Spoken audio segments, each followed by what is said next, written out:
right, so for today, we're doing the CASP review of quadratics. Maybe some of this stuff will make sense to you, maybe it won't, because I'm not sure if you remember some of the formulas. I'll try to remind you of some of them, though, if we need to. But they're just asking us here, for each exercise, identify the error in finding the solution or solving the problem, then write the correct solution. So figure out what's going on that may be wrong, or that is wrong, and then fix it, okay? So you look at the very first one. I'll kind of zoom into that very first one here. It says graph the function. So they graphed it. By the way, just so you know, they're like supposedly doing everything for us, right? So it's saying graph the function. How is the graph a translation of x squared? Okay. So they're saying graph this function right here. How does it compare to this? In other words, how does it move? So normally x squared is supposed to be right like at the origin going up, okay? But it says x minus 2 squared minus 2. Now look at what they wrote. They said the graph of f of x is equals x squared gets translated 2 units to the left and 2 units down. Does that make sense based on what f of x is? 2 to the left, 2 down. No, which way should it go? It should go to right, right? This minus 2 portion right here means go right. The minus 2 on the outside means go down. Okay? So that's correct. Going down twice is correct. But it should be going to the right. Okay? So the picture should look like this. And you don't want to go left, you want to go right to you.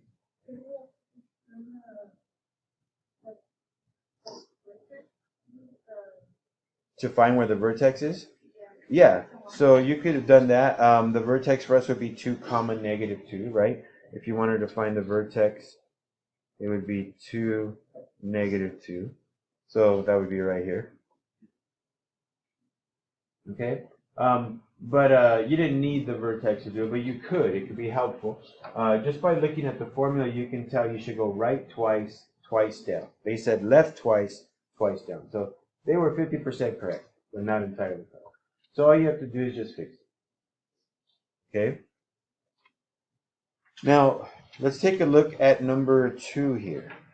By the way, if we can finish the whole assignment together, we will. Okay? Or if I find certain problems where I know you can do on your own, I'll let you do it. But let's look right here. Number 2, it says identify the vertex, the axis of symmetry, the maximum or minimum value, and the range of that. Okay? So let's talk a little bit about formulas. When they ask us for the vertex, this is not in vertex form. This is in standard form. Okay, so there's 2 forms. Y equal to, let me get rid of that parenthesis, a times x minus h squared plus k. That's vertex form. That's not the way they gave me the formula. Okay?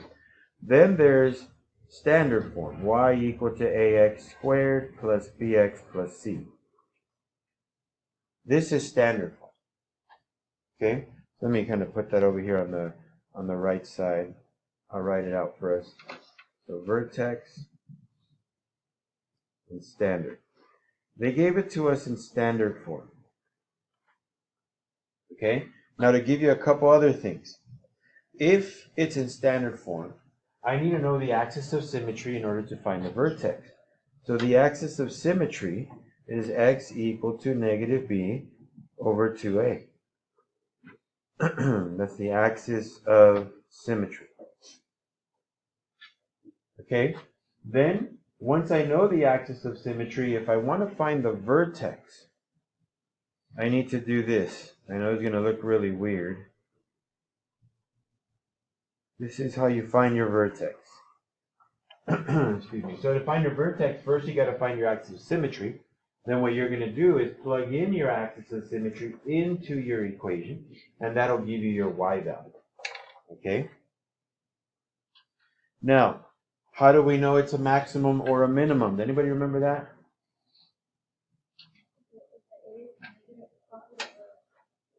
Or negative, yeah. If a is positive, it opens up. So that means it's a minimum value, right? So I'm going to put if A is greater than 0, that means if it's positive, it opens up, which means you have a minimum vertex. If A is negative, it opens down. That means you have a maximum. Now remember, guys, we've done this before. All of this we did a long time ago. All right? So that's why, like I said, this is our review, but it just depends on whether or not you remember it anymore. Okay? We still teach this stuff even in Calculus BC, so this doesn't go away.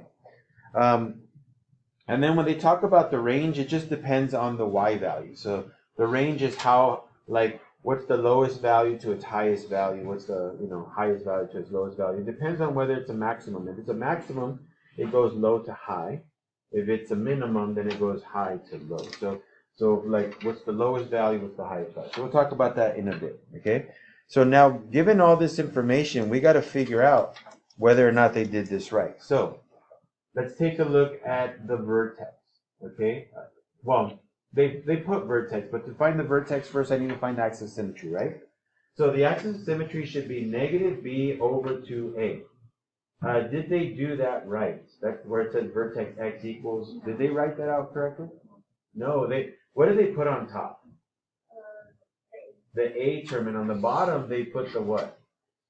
The b term. So they flipped it, and that's not correct. So the axis of symmetry is wrong immediately. Okay. So after you do the axis of symmetry, you're supposed to plug it in to find y. Notice they plugged in the wrong answer into the equation.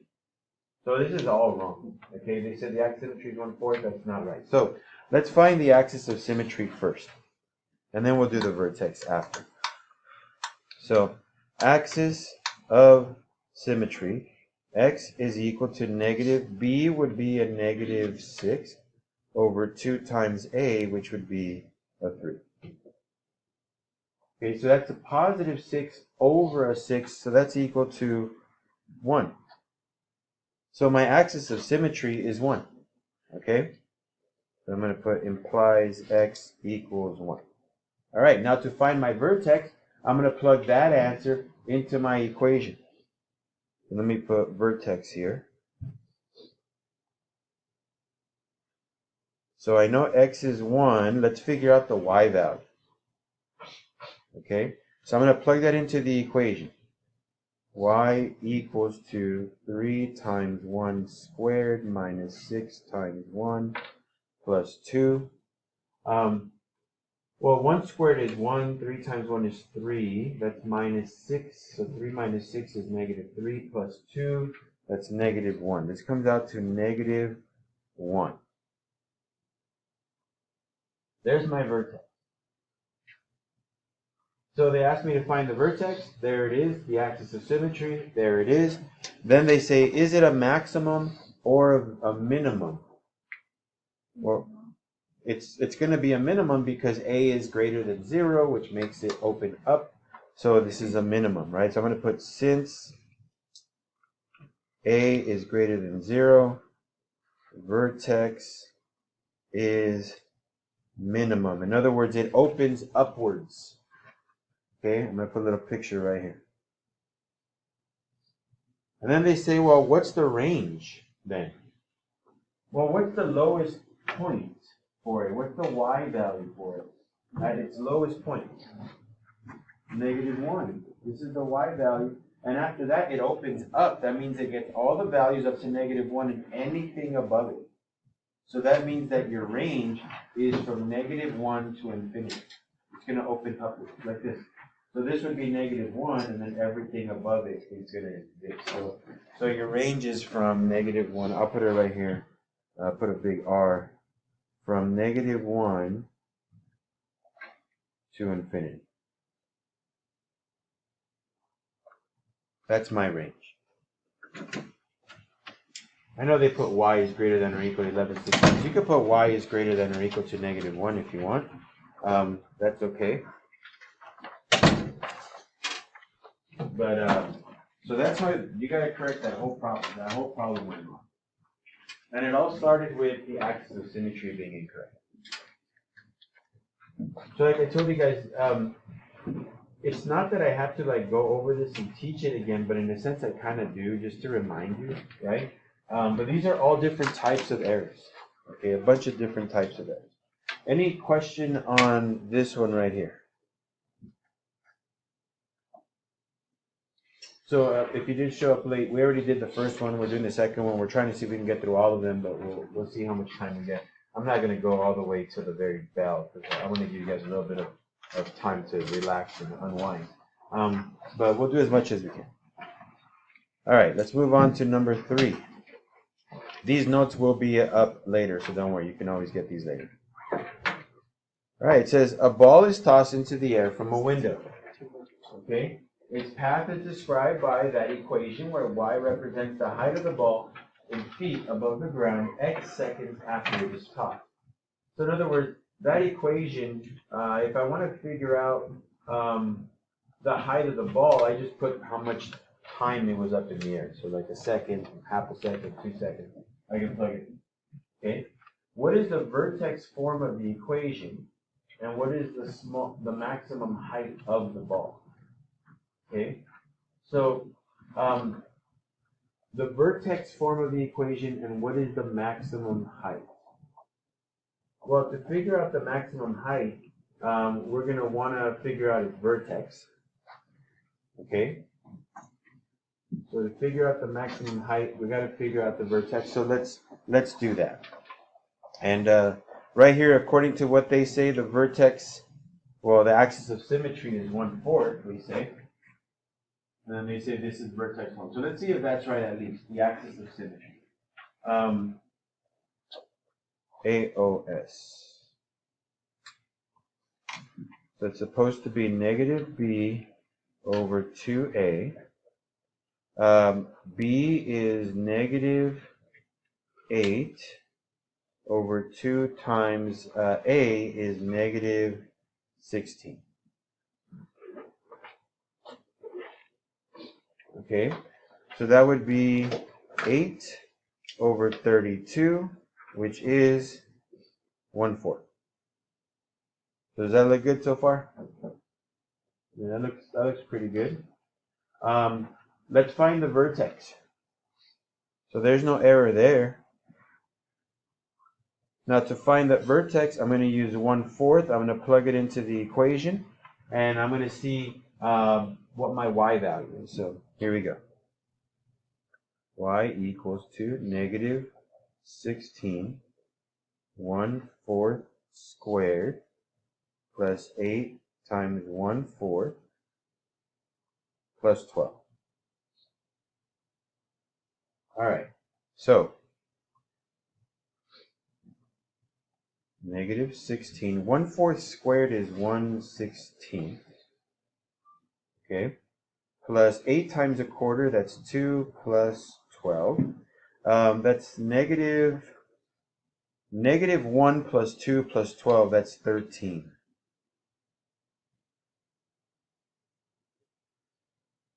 Yeah, because 16 times 1/16 is 1. You guys can use a calculator when you have a chance. That's going to be a negative 1 plus a 2, so that's 1 plus 12, that's 13. Is that my correct K value? Remember, this is H, this is K. Is that correct? No, my H is right, 1/4. My K value, they put 12. It's supposed to be 13. This is wrong. Okay, so the vertex form that they want, I'll write it next to it. Y is equal to negative 16 x minus 1/4 squared plus 13. Now, how did I know to write all that stuff down? Remember, the formula is, I'll put it up here again, y equals a times x minus h squared plus k. A is negative 16. How do I know? It's in the equation, right? Negative 16. H, I figured it out. That's my axis of symmetry. K is the number I just solved for, 13. So there's the correct equation. Then they say, what is the maximum height? So what was the highest it went? 13, because This is supposed to be a parabola that opens down. That means it has a high point. That high point is going to be your vertex, the y value of your vertex. So it would be 13. So this, we'll put 13 feet. Let me write that a little better. So this one didn't have everything wrong. It just had the vertex. I mean, the axis of symmetry was correct, but the k value was wrong. So that kind of changes some of the answers.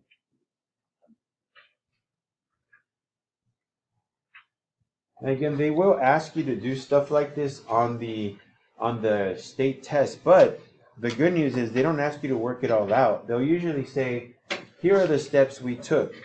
Where is the error?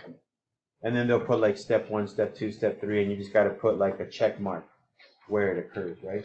So you do have to know how to do this to check the stuff, but you don't have to actually type it all out or anything like that. Any questions on this one? Again, this is review from a while back. I don't know when we did these quadratics, but it was a while back. So let's move on. We're going to, this is a two-sided paper, so we're on side 2 now, okay? For each exercise, same idea. Identify the error or errors implying the solution, then write the correct solution. Okay, they say, what is x squared minus 10x minus 24 in factored form? In other words, factoring.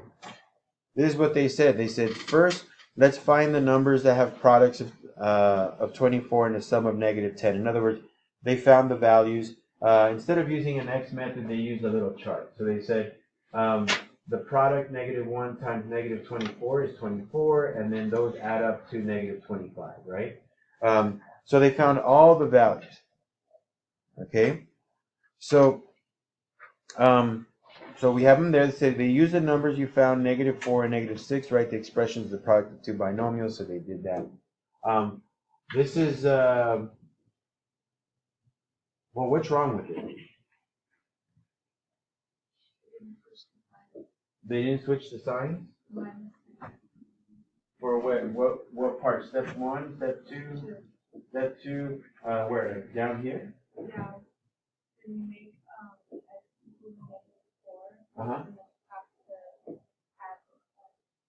Well, when you add them, we do get negative 10, but do they multiply to negative 24?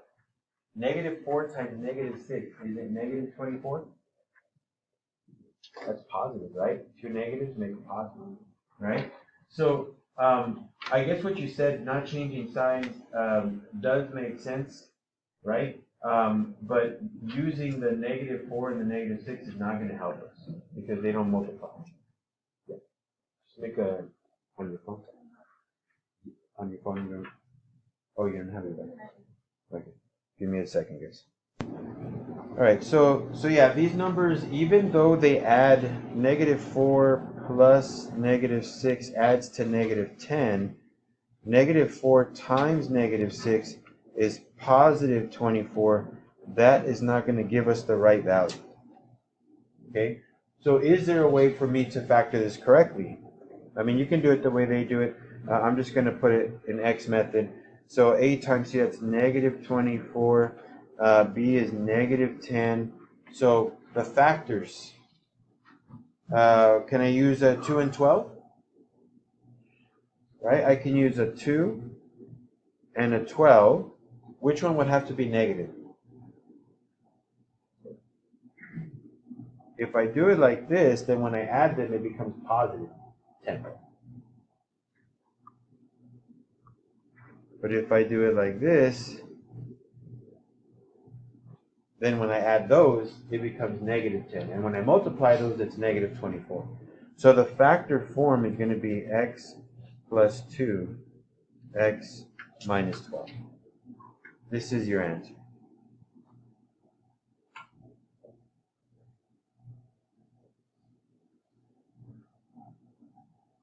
See, the big mistake happens right here.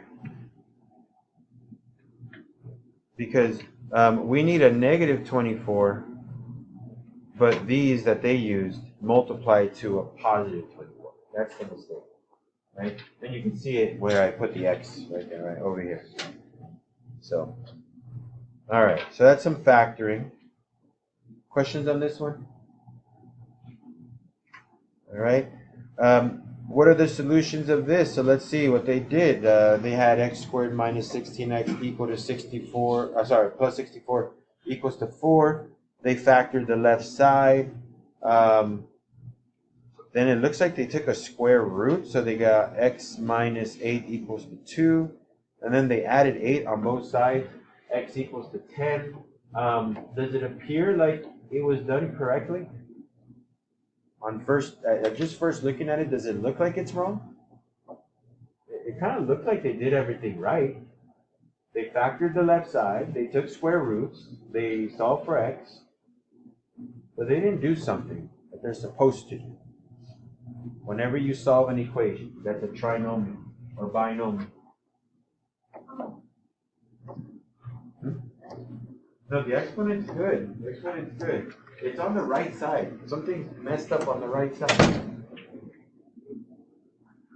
Oh, you said x method. Oh, I didn't. We are going to have to do the x method, but they did do it. They did it right here. But there's something wrong over here. They have to make the right side a 0. Remember, anytime we solve for an equation, it's ideal to set it equal to 0 whenever you're dealing with quadratics. Okay, whenever you have powers of 2, try to set it equal to 0, and then you can start factoring. They never did that. You're not supposed to solve quadratics when it's equal to another number other than 0. So this is not good. Okay, the fact that they left it as a 4 was not good. So I'm going to move the 4 over. So x squared minus 16x plus 60 equals 0.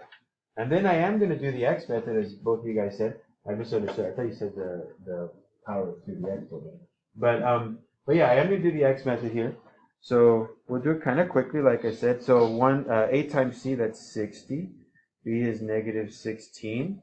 So two numbers that give me a negative 16 that add up to multiply to 60 are 10 and 6, right? 6 and 10, we're going to add negative. Yeah, I was about to put atom, but no, negative. So negative 10 minus 6 is negative 16. Negative 10 times negative 6 is 60. So those are my factors. So I'm going to put them right here. X minus 10, x minus 6 is equal to 0. So I get two answers. X is equal to what and what? 10 and 6, right? I'll just put them like this.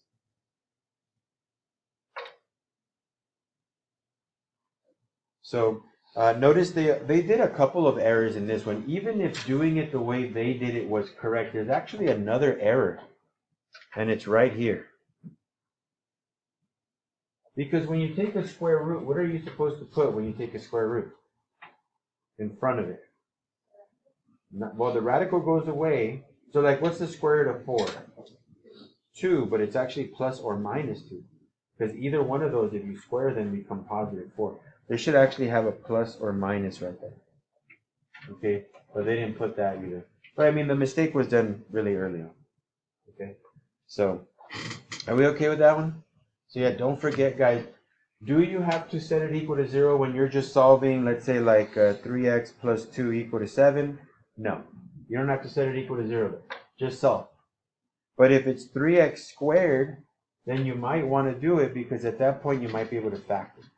Okay, so just notice little things like that. So anything with a power of 2 or higher, try to set it equal to 0 first, and then do the work you got to do. All right, we're moving on here. I think there's 9 problems. We're approaching number 6. I think the rest of them aren't errors. I think this is the last one, so we'll see. 6. What are the solutions of that equation? Use factoring. So notice this one's already set up for me properly, so that's good. So let's see if they factored correctly. Well, I don't know unless I do it. Well, I mean, I guess I could figure it out in my head. 3 times 2 is 6 in the front. 2 times 5, negative 2 times 5 is negative 10. And the middle term is negative 4 plus 15 looks correct. So they factored it correctly. Okay, right now we'll do it just so you can see, but it is factored correctly. Then they solve. Okay, where's the error? because I can see it. And it's not the factoring part. So it's all good. This checks out. This checks out.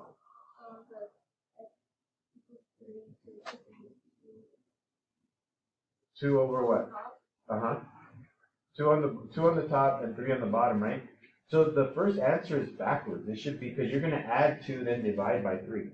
So it should be a 2/3. What about the second answer? Is that one correct? No, that should be a what? -5/2, right? I know the fraction bar didn't come out there, but it should have been -5/2. So this is where it's wrong, okay? So everything else was fine. The factoring, if you do the factoring, it's going to come out okay. So let me show you. So 6 times -10 is -60. This is going to be 11. So I need 2 numbers that give me 60, or -60, that add up to 11. So factors of 60, just so we can see them, are 1 and 60, 2 and 30. Nope, no. Well, actually, yeah, 3 and 20, 4 and 15, 5 and 12. Is that it? 6, 7, 8. Yeah, that's it. Which one of those combinations give me an 11 when I subtract them? 4 and 15, right? So I would need a 15 and a -4. So -4 and a 15. But remember, since A is a 6, I got to divide by that number, right? So I got to divide by 6. So -4 over 6, that becomes -2/3. Okay? And then 15 over 6, I'm kind of running out of room here, but 15 over 6, that's going to be equal to, I can reduce that by 3, so that's 5/2. So my factors would become, using this and using this, would actually become what they wrote right there. 3x minus 2, 2x plus 5. Okay? So using those factors, it would become what they factored it out to. So the only mistake was just adding. So this should actually equal to 2/3, and this should be -5/2. That should be your answer. Like I said, you didn't have to do the factoring part if you can do it in your head, but it does help. Why is it not -2/3? Because you have to add 2. When you add the 2, it becomes a positive, and then you just divide by a positive, so everything's positive. Whereas when you move the 5 over, it goes from positive to negative, right? So if you move, this is on the wrong side here. If you move this that way, that becomes a -5. So -5/2, so -5. This one will become a +2 over. We okay with that one? Like I said, I think the next ones are not errors. I think these are just, which of the following best describes the graph of a quadratic equation with one real root? So if it only has one answer, and I actually drew this for you guys, but does anybody know what the answer is before I go over this? Which one? D? Its vertex lies on the x-axis. Yes, that's the right answer. Okay. So here's how you get solutions for quadratics. Okay. I'm going to draw 3 of these things, just sketches. Here's one. Let's say here's another, and then here's another. The number of times the graph touches the x-axis is the number of solutions it has. So for example, this one right here has 2 solutions because it touches twice. This one right here only has 1 solution because it touches once. It doesn't matter whether it opens up or down. That doesn't matter. But it only touches 1. And the one down here has 0 solutions because it doesn't touch the x-axis at all. So when they said, which of the following best describes one real root. Okay, that means it only has one answer. That means it can only touch the x-axis one time. Okay, so there you go. I got one more minute, unless you guys want me to keep going, but I got one more minute before I can give you 10 minutes off. So it's up to you. Let's see.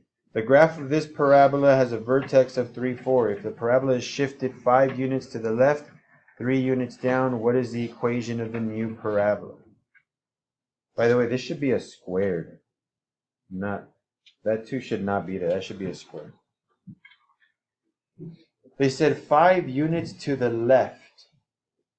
Right now it says -3. Which way is it moving? If it says -3, it's going to the right 3 times. So if it's to the right 3 times, if I go 5 units to the left, where am I going to be?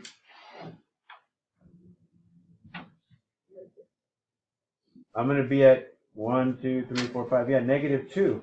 So that should actually say +2, right? So it's either A or D. It can't be these.